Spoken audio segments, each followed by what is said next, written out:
Vernon started to garner his own following. So George, not wanting a repeat of what his own father Benjamin did, cut out Vernon's story time. For like a year, Vernon just kind of lived in proximity to George. I mean, they're still in the same building on Mount Carmel. But presumably during this time, Vernon drove George insane. Not only was Vernon still presumably teaching people in secret, but he would also undercut some of George's messages.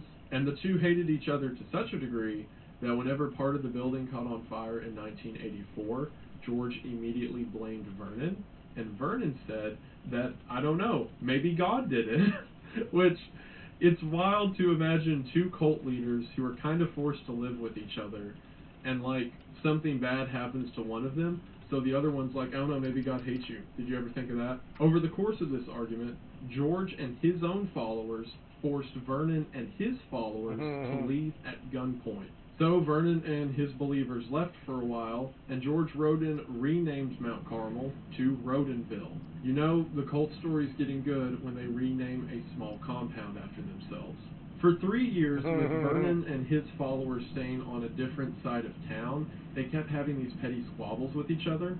George would show up to do business on this side of town, and then Vernon would conveniently be doing business right next to them, and then George would witness to this group of people, and then Vernon would show up right afterwards.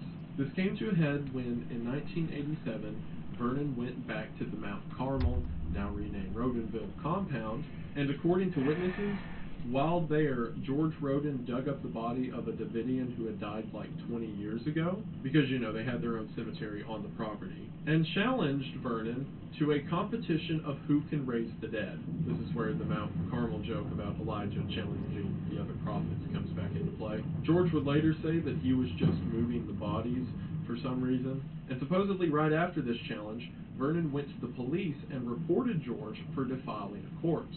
The local sheriff's department said they can't prosecute or perform a real investigation unless they had something like photographic evidence.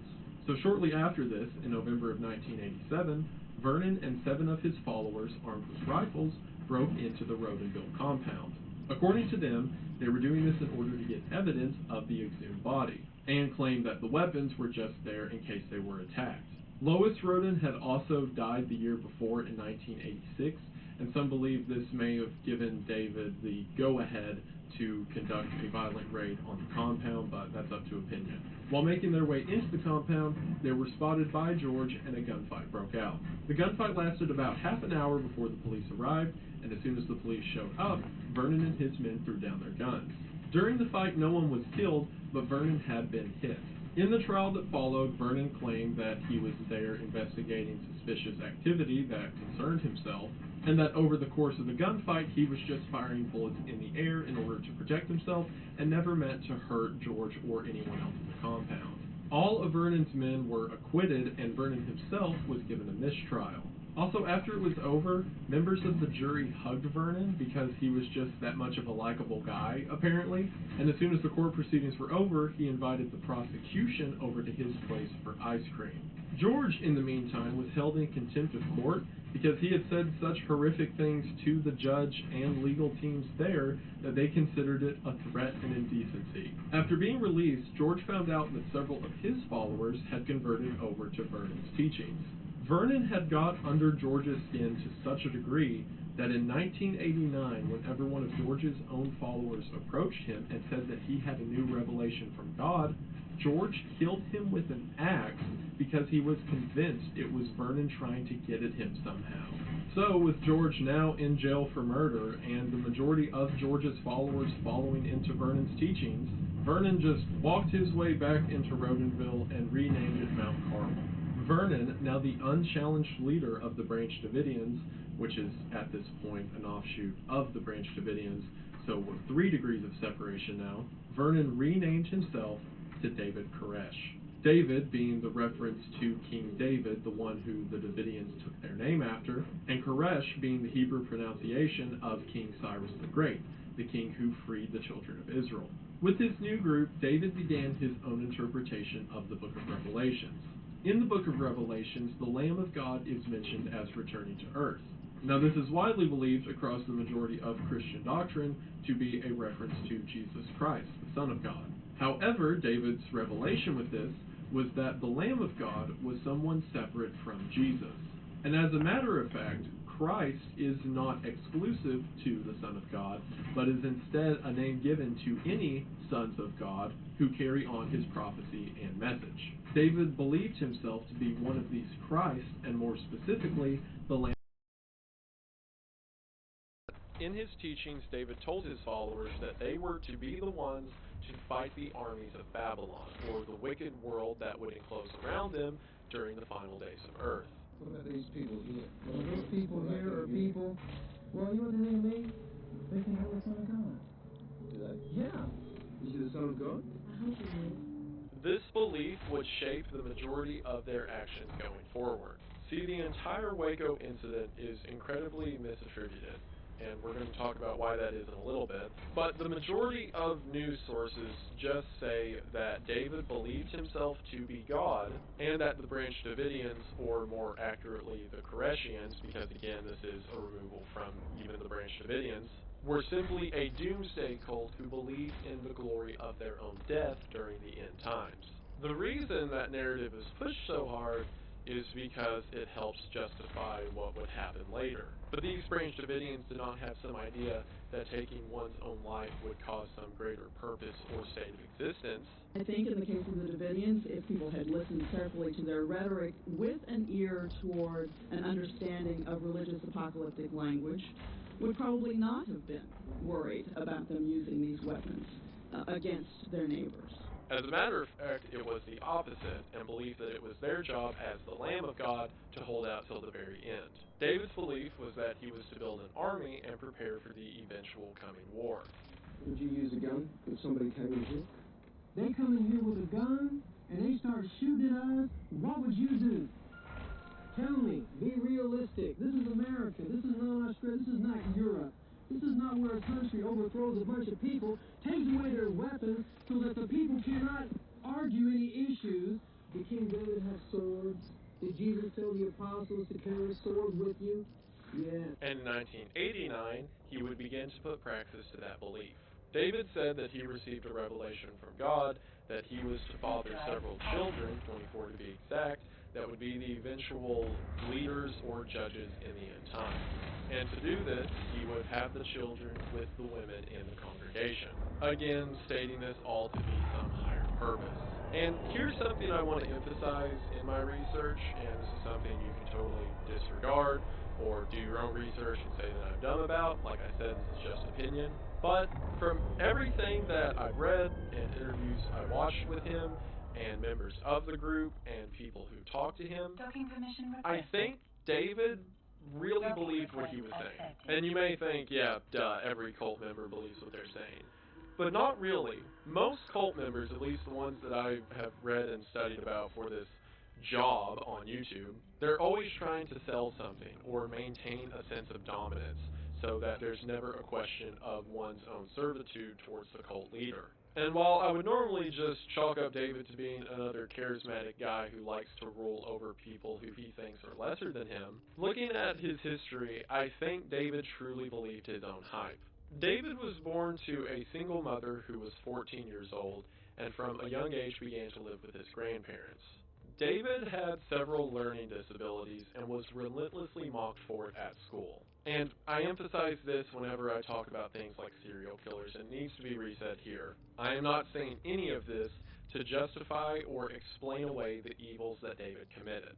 Everyone wants to look at the story of the Waco standoff and either say good guys attacked bad guys, or good guys were attacked by bad guys.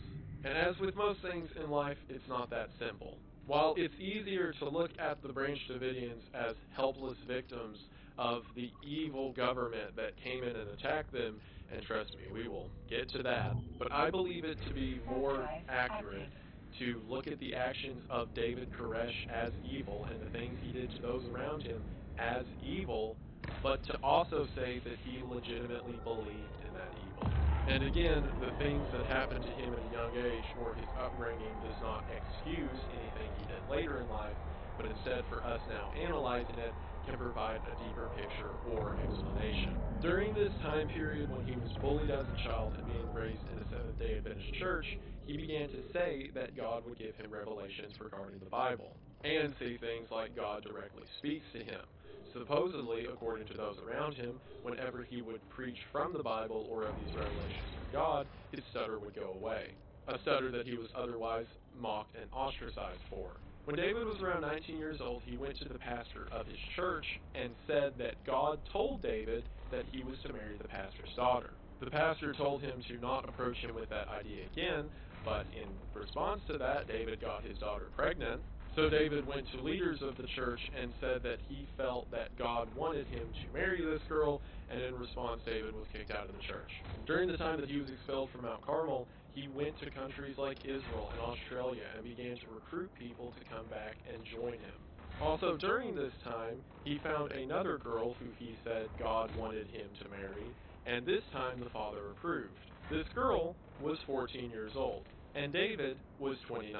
Now, while it's legal for a 14-year-old to be married in Texas given parents' permission, I do not care what the law says. That is disgusting. But given his entire history and eventual destination, there never seems to be a point where David was doing it as a farce. And while these things are absolutely bizarre and abominable to us, it seems to David this was all in line with his greater purpose. And again, I don't feel that any of this is excused. I don't feel this justifies any bit of it. As a Christian myself, I consider the majority of his actions to be blasphemous at best, but David didn't see it that way.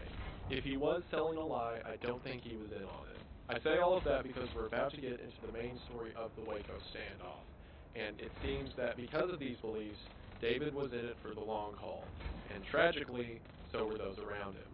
Now that the Branch Davidians were done with their infighting, their new wave of problems came from old members. Members who had left the Davidians either because they were upset with David or just became disinterested in the entire religion, began to tell news sources and the police that there was severe child abuse occurring at Mount Carmel. Which, let me state, to be clear, yes, there was, legal or otherwise, having a child with a 14-year-old is gross. But regardless of how gross you or I think it is, it was still legal by Texas law. So the stories of ex-members began to change. Instead of just the stories of David taking on a 14-year-old wife, it began to be stories of several of the adults in the compound abusing children as young as 8 years old. And it began to paint this picture in the media of a depraved group of monsters who trap children inside of this massive doomsday facility. Around 1987, Mark Rowe, a self-proclaimed prophet from Honolulu, Hawaii, joined the Branch Davidians at Mount Carmel. He was asked to leave in 1989 when he tried to take over the leadership of the Mount Carmel Center from David Koresh. Mark Rowe vowed revenge. He called several international agencies and made allegations against David Koresh of adulterous sex, child abuse, and gun stockpiling. In 1992, Mark Rowe was provided a golden opportunity to get his revenge when a disc jockey named David Jewell became embroiled in a custody battle with his wife, Sherry Jewell, a Branch Davidian who lived at Mount Carmel. Mark Rowe approached David Jewell's mother to tell his sordid tales of sex, abuse, and guns. At least it did to outsiders. See, the weird thing about the Branch Davidians when researching them is that comparatively, they were pretty normal. And I emphasize the comparatively. They still had a leader who fathered several children with different women, as well as married a 14-year-old in years previous, and he also said he was like the Lamb of God, kind of. But typically, whenever you hear that, you would imagine, okay, I guess these members weren't allowed to go outside of the facility or to watch media from outside the facility. However, that wasn't the case. The entire group was free to come and go as they pleased. They all had vehicles. They would regularly drive out to town in order to eat dinner on the evenings, Pretty much all of them had jobs at different places out in town. David himself led a band that was made up of members from the church, and they would tour around at local bars and sing music. And no, not like spiritual hymns like rock music of the 90s.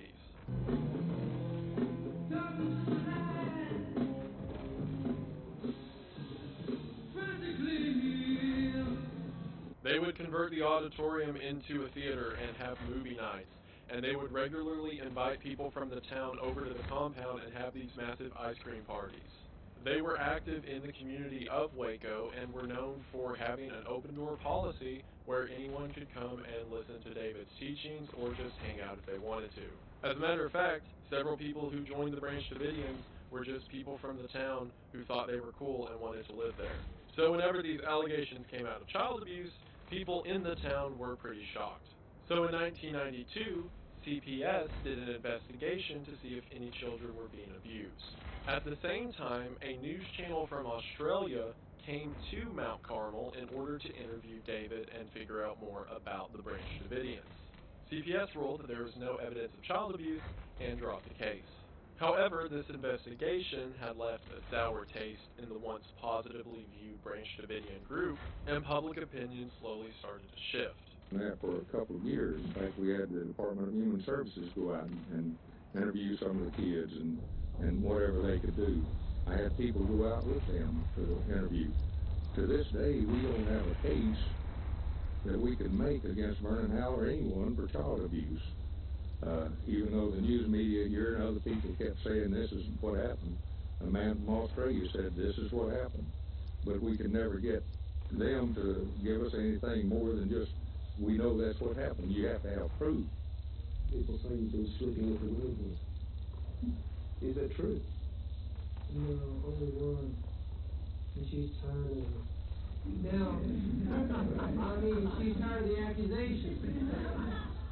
We also put to Koresh claims that he had sex with children and underage girls. Did you do it?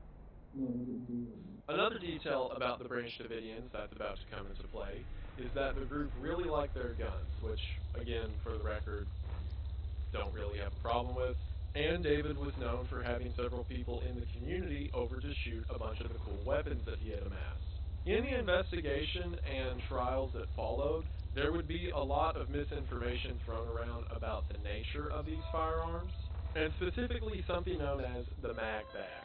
The mag bag was the name of a business that was ran by one of the people within the Branch Davidians. For those that don't know, there's this thing you can do as an individual or a gun store called an FFL. An FFL, or Federal Firearms License, is essentially the license you get if you want to start making or selling guns. This is what every gun store does in order to legally sell guns and perform background checks, and it's also what individuals do who have a large collection and want to sell part of it and do the following background checks. Paul Feda had his FFL and used it as a revenue source where he would travel to local gun shows and sell guns, which the money would then go back to the Branch Davidians. This was all done extremely above the board. They had their official license, they would manufacture and register all of the guns legally, and then whenever they would sell part of their collection, which is something that people who collect firearms often do, the FFL allowed them to keep background checks and records of all the guns sold, and they kept files and everything was above board. A lot of the language that was used to demonize the coat would later paint this mag bag as some kind of front. They would say, oh, well, there was supposed to be a gun store, and that's how they got weapons delivered to their address. But there was a gun store, and that's how they got weapons delivered to their address. All gun dealers stockpile weapons. All gun shops stockpile weapons. We call those stockpiles an inventory. How can one use firearms as an investment? The guns that he was buying would go up in value, no question. Okay. And do you know other people who do that? Yes, sir. Not uncommon by No, itself.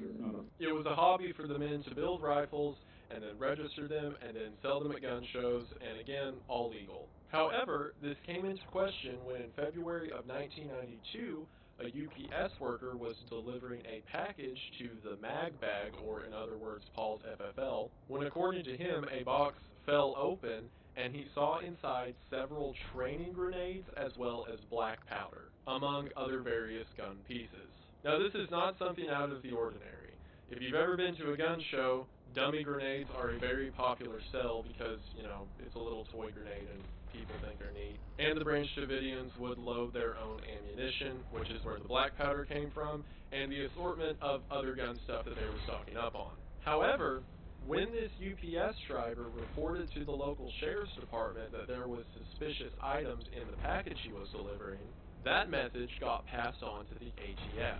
The ATF, or the Bureau of Alcohol, Tobacco, Firearms, and Explosives, are the bureau that regulates anything to do with alcohol, tobacco, firearms, or explosives. If it sounds weird to group tobacco and explosives together in the same group, that's because the ATF essentially works as an extension of the IRS.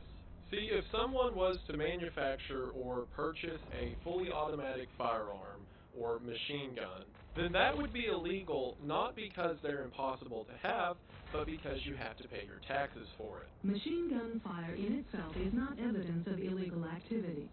It is legal to own a machine gun if the owner pays a $200 tax on the gun. But there was no evidence the Branch Davidians owned any machine gun at all. So, bottom line, the raid on February 28, 1993 was launched because the ATF merely suspected that the Branch Davidians might have a machine gun that they had failed to pay a $200 tax on. Not only is the process very time-consuming and thorough on the individual purchasing it, but the weapons themselves are very cost-prohibitive, and that's a whole other discussion. So when the ATF heard that the Davidians were being delivered what was for them a normal restock of supplies, instead they heard dummy grenade, black powder, that can make an untaxed explosive, and they immediately began an investigation. On June the 9th, they began looking into the history of the Branch Davidians. And eventually on July the 30th of 1992, they sent 2 agents to a local gun shop to inquire about the Branch Davidians. The local gun shop said that they knew the Davidians for years and that they were always very above the board, and they even traded weapons back and forth on occasion. The ATF, not trusting their word, called the local sheriff, and the local sheriff got in contact with Koresh. Through this 3-way conversation, the sheriff and Koresh openly invited the ATF to come over, Koresh even saying that they're welcome to go through all their paperwork and weapons if they want to. The ATF, for some reason, denied this offer, which seems bizarre. I mean, even if you think they'll be hiding something, you would at least want to go check out the operation, especially if the sheriff's going with you.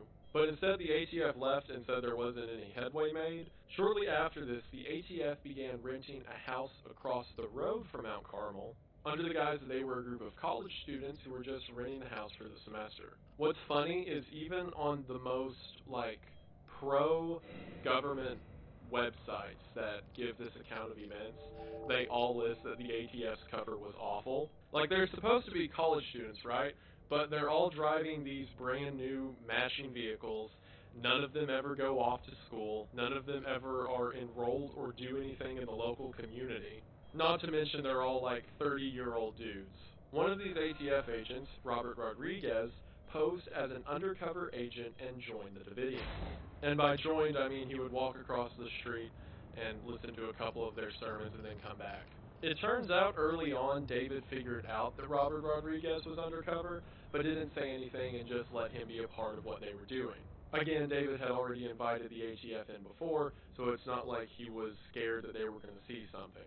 Rodriguez eventually filed his findings within Mount Carmel, and they were something else. Rodriguez said that he had found lower receiver parts, as well as aluminum blocks and fake grenades, which, as already established, to explain the absurdity of the legality, and for YouTube this is airsoft, I guess, I don't know. This is an AR-15 modeled to look like an M16, very similar to the same semi-automatic rifles that David and the Davidians would have had around this time. Within the realm of legality, the part of the weapon that is legally the gun itself is the receiver.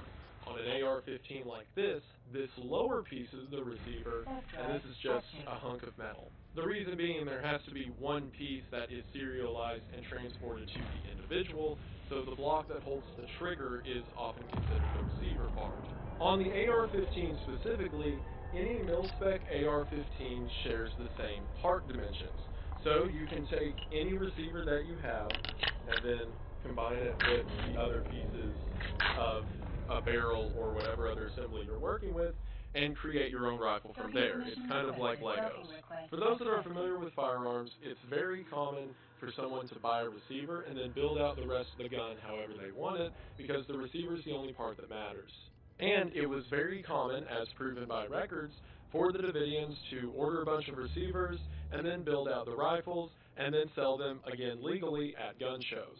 The ATF looked at this report that said there are receivers laying around and said, but what if this time, for the first time, they decide to use those receivers for something nefarious?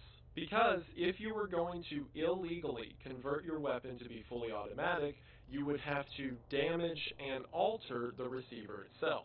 And even though they had a long history of never doing that, the ATF decided that this time it means they're making illegal weapons. That would be like if I walked into your house and then saw steak knives on your kitchen counter and immediately assumed that you were going to stab me to death, because that's apparently the only function of a steak knife. If it sounds weird for me to show examples and to go into that amount of detail regarding the legality, just know that this was the justification for the ATF's later actions. In a word, what the search warrant found was gun parts. It was the duty of the ATF to show that those gun parts were owned with an intent to create illegal weapons. I'm not a lawyer or a judge, but my reading of the warrant does not convince me that that intent was there. Also, listening to the rest of Rodriguez's report was painful. The affidavit described how an undercover agent had observed the upper and lower receivers of disassembled AK-47s. The AK-47 has a one-piece receiver. There are no separate upper and lower receivers on an AK-47. Obviously, Agent Aguilera didn't have a clue, and Magistrate Green failed to notice. They listed that as their justification for a search warrant, along with a noise complaint from a neighbor. A few months before this, a neighbor had reported to the local sheriff's department that he had heard what sounded like full auto fire coming from Mount Carmel. What the ATF did not mention in their request for a search warrant is that this was already followed up on by the local sheriff, who investigated and saw it was just the guys firing a trigger really fast. But the ATF left it in, implying that the Davidians had unregistered machine guns. The ATF received their search warrant that must be carried out by February the 28th of 1993. The behavior of the ATF during this time is very odd. They began to amass reports from local journalists of the Branch Davidians abusing children, and used that as part of the reason that they should search the property for illegal firearms. My investigations convinced me that David Koresh was guilty of statutory rape. But I don't understand why two-thirds of the search warrant is about child abuse and statutory rape when the ATF has no jurisdiction over those offenses. Furthermore, whenever David Koresh bought the property, he reported to the local sheriff's department that he had found a meth lab that someone had set up on the outskirts of the property. So the sheriff's department came, picked up the meth lab, and there was no issues. However, the ATF cited this as evidence that they might be making meth.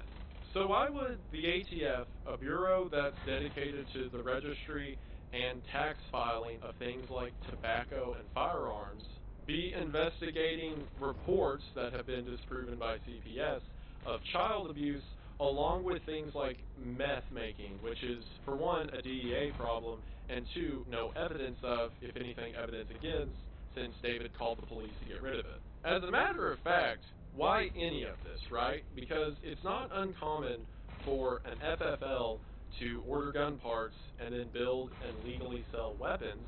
So why all of a sudden decide that it's a big deal and then act so coy about it, refusing to step foot on the property unless it's an undercover agent?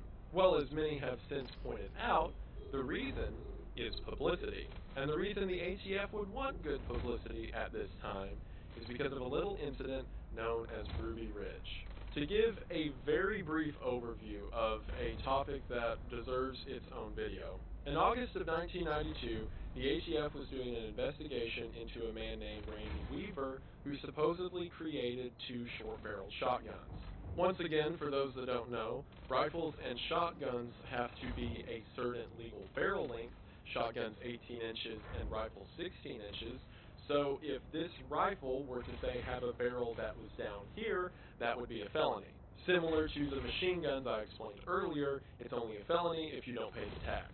After the ATF determined that Randy Weaver had sawn the barrels off of 2 shotguns, he was given a court date to which he missed, most likely because the date was rescheduled, and Randy, who lived off the grid, wasn't exactly one to check his mailbox. One night, again in August of 1992, U.S. Marshals came to Randy's property, a property known as Ruby Ridge, in order to arrest him. Upon arriving there, the dog began to bark at them, to which the marshals shot, insert shooting dog joke here, and Randy's son, Sammy Weaver, who was following his dog outside, just saw a random guy in the woods shoot his dog, so naturally, Sammy shoots back. A gunfight ensued, and Sammy was killed along with an agent. This resulted in a 2-week standoff where negotiators were given false information about what even happened, thinking that the people inside of the cabin just fired on federal agents, when in actuality the agents shot first and didn't identify themselves, and culminated when a sniper named Lon Horiuchi began to fire at Randy as he walked out to his shed in order to get the body of his son. Lon continued to fire shots at Randy as he ran to his house, with one of the shots going through the door and hitting Randy's wife, Vicki Weaver, as she held their child. Randy, now fearing for the life of his other children, not expecting the FBI to just start shooting at them, surrendered himself along with his 2 children in fear that they'll keep shooting. So in the end, the FBI and the ATF had killed a mother and son over 2 short shotgun barrels. It cannot be overstated how hated the ATF was at this point in time. Movements and protests began calling for the ATF to be destroyed. And in the midst of all of this, they hear the story of a supposed group of child abusers who are manufacturing illegal weapons. And they view this as their ticket back to the top. Now, I understand everything that I just said is opinionated and subjective. However, the majority of people who are close to the case agree with that opinion, and that explains why everything they do has to make that narrative fit. That's why they go to local newspapers and get stories of child abuse. That's why they use disproven information, like the noise complaint, to justify there being illegal weapons on the property. That's why they say they're making meth, because it further vilifies this evil cult. And I want to clarify, I'm not saying all of this to imply that anyone who works in government or any 3-letter organization is inherently evil. All of my friends and everyone that I've talked to within those organizations universally agree that Waco was a horrific tragedy. As with all of my videos, this isn't some push to make you upset. This is a look at an event that happened in the past so that we can more properly prevent things like this, or at least understand them as they happen in the future. And I'm not implying that everyone on the government side of this tragedy is some diabolical ghoul, or that the Davidians were patron saints, and I still hold fast that David Koresh was a wicked man who led people astray, regardless if he believed he was doing the right thing or not. And that several leaders on the opposing side were performing wicked actions, regardless if they believed they were doing the right thing or not. And on both sides, we see what happens when an individual has just enough of a twisted will and just enough people willing to follow orders.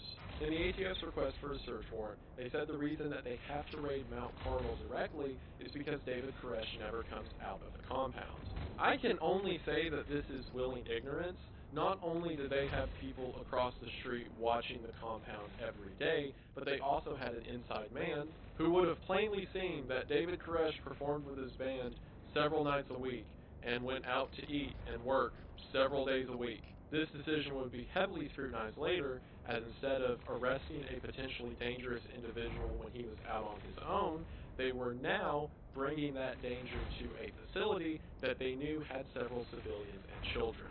The day before the raid was scheduled to take place, on February the 27th, the Waco Tribune-Herald ran a report called The Sinful Messiah. This openly accused David of several of the things the ATF had mentioned in private, like the multiple accusations of child abuse, which again I'm not claiming him to be innocent of, but it seems the ATF did not approve of this move because, the day before you raid someone, probably not a good idea to put them on edge. The ATF would also later claim that the reason they performed the raid on February 28th is because they had to move their timescale up because of this report being published. However, that is not true because, as mentioned earlier, February 28th was the deadline for the raid itself. And plus, in the days before February 28th, the ATF had set up a mock course of the Mount Carmel compound at a local military facility and had been running routes training the course of the building itself. So they knew what they were doing. It's interesting to note how on paper this is just a search warrant, and then someone comes to the door, serves a warrant, and then does a search. However, it seems the training that the ATF had, as well as the way they pulled up to the scene, implies that they were never planning to carry out a peaceful search in the first place, and instead were treating it much more like a military operation. A problem that could have been solved with a couple of agents just carrying out a normal search warrant or following up on Koresh's offer months ago was now being treated like an armed assault against foreign invaders. With the agency backed into a corner and their reputation at stake, it seems they were determined to fix the problem that they had created. And when your only tool is a hammer, every problem looks like a nail. The raid began on the morning of February the 28th, 1993. A local reporter had been tipped off that the raid was about to take place. So while driving towards the area, he pulled over and asked a postman if he knew how to get to the Branch Davidian compound because a big ATF raid was about to go down. Unbeknownst to that reporter, the postman that he just asked was David Koresh's brother-in-law, another Branch Davidian. So Koresh's brother-in-law hops in his car, speeds to the compound, and warns everyone that a raid's about to happen. According to whatever the reporter said, it was going to be loud and violent, and everyone in Mount Carmel started to panic. Koresh ran to Agent Rodriguez, who, if you'll remember, is supposed to be undercover at this time, but David figured him out, and begins to beg Rodriguez to call the ATF and to call off the raid. Rodriguez plays dumb and slips out the front door. He says that as he was leaving, everyone began to pray. Also, to get across how ready the ATF was for a fight, not only did they roll up dozens of agents in full kit, but they also wrote their blood type on their wrist and neck in case they were shot and needed a quick transfusion. At this time, there were about 115 people within Mount Carmel. Your inventory is full. The women and children began to hide in their rooms while several of the men took up arms. Koresh and the others assumed that the ATF was going to come loud and was looking to make an example. It's here that we start to get into discrepancies, and normally I would tell the whole story in a straight run-through of the official report and then go back and talk about the theories surrounding it, but this event is so long, I'm just going to hit the discrepancies as we get to them, beginning with the question of who shot first. At about 9:45, the agents roll up in covered Your trailers inventory is full. and begin to surround the front door of the premises. Koresh comes outside with his arms up and tells them to stop because there's women and kids in there. While everyone is yelling back and forth, someone fires a shot. Now, initially, it was declared by all of the agents that one of the Davidians shot first. However, later reports would recant this. The two leading theories is that either one of the agents fired after seeing a Davidian holding a gun in a window, or that part of the ATF's dog kill team, who was sent forward, according to some of the reports I read, with the intention of shooting the dogs first, went forward and shot the Branch Davidian's dogs. Again, insert joke about shooting dogs here.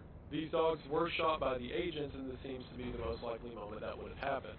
This caused the rest of the agents to erupt into gunfire, and the gunfight started. A big point of contention of deciding who shot first was the right door at the front of Mount Carmel. See, David was standing just outside of the door with his hands. I think if you were to storm on a man's land and shoot his dog, I think a lot of humans would probably shoot you. I think that's a really weird way for the fascism to manifest. Raised in the air, and in the initial gunshot, he was hit in the stomach and hand. He immediately ducked back inside of the door and closed it behind him. The rest of the shooting, or at least the vast majority of it, came from the upper windows of the compound. Reports would later say that David probably got shot whenever he went up to a different floor or began to engage the officers. However, the evidence on that front door shows several bullet holes, implying that the ATF fired at David while he was standing outside for a few seconds, which would mean they would have had to be the ones to take the first shots. This front door with this supposed evidence totally disappeared. Even after everything that went down, the left door was retained in evidence and in fine condition. The right door disappeared off the face of the earth, and according to one agent who later testified against his initial report, he said that he saw a group of investigators after the whole standoff was over, loading it into the back of a U-Haul. In the following congressional hearings, the door was never recovered. Crazy how evidence, like a door, just fly away. Wayne Martin, one of the Davidians, called the local police and asked them to get on the phone with agents and to stop shooting, continuing to explain that they were shot at first and now the women and kids are in danger.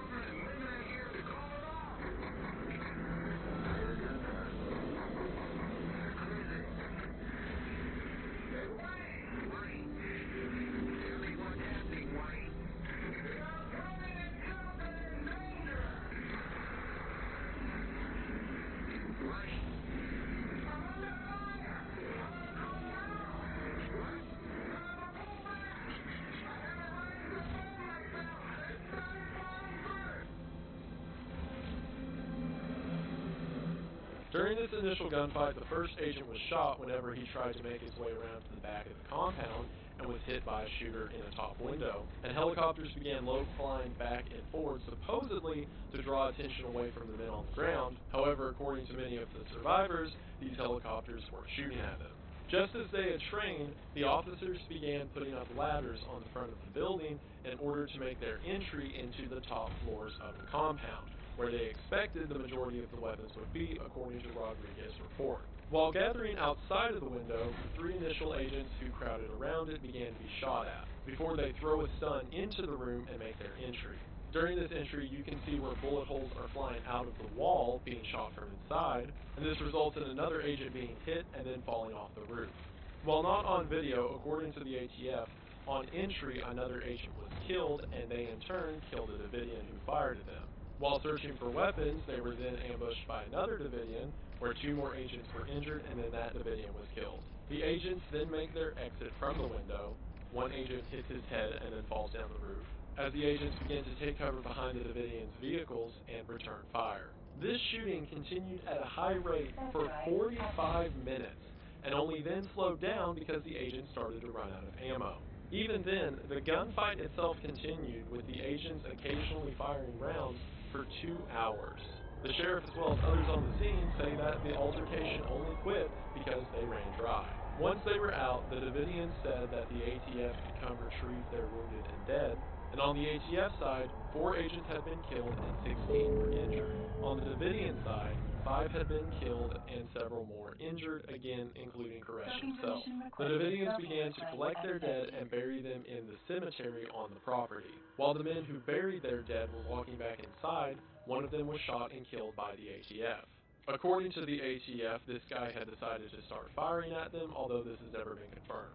This makes the casualty count for the first day 6 Davidians and 4 ATF. As soon as this happened, it became a media storm. Initially, it was just this weird group in Texas who a few people knew about, who were being investigated on weapons charges by the ATF. But now it had become an open gunfight with 10 dead. So at this point, it was off to the races, with journalists and news crews from across the country showing up. The situation was then taken over by the FBI. The FBI took it over because once a federal agent is killed, it then becomes their case. Specifically, the situation was taken over by the FBI HRT, or Hostage Response Team. This was conveniently the same team who was at Ruby Ridge. In the initial hours, David began to call local news teams and began doing interviews and explaining what had happened. Of course, David maintained that they were fired upon first by the ATF. In response to this, the FBI cut the phone line so that way David couldn't speak to anyone that they didn't want him to, and ran a phone line directly from the negotiators to him so that that was the only means of communication. However, what little David did manage to say became all the rage within the media frenzy. He talked about how they were fired upon first, and how it was his right as an American to defend himself and to stand up to tyranny, and blah blah blah. And many began to view the Davidians' actions as defensive violence. Over the following days, Koresh spoke to the FBI negotiators for hundreds of hours. He would talk about his family, he would talk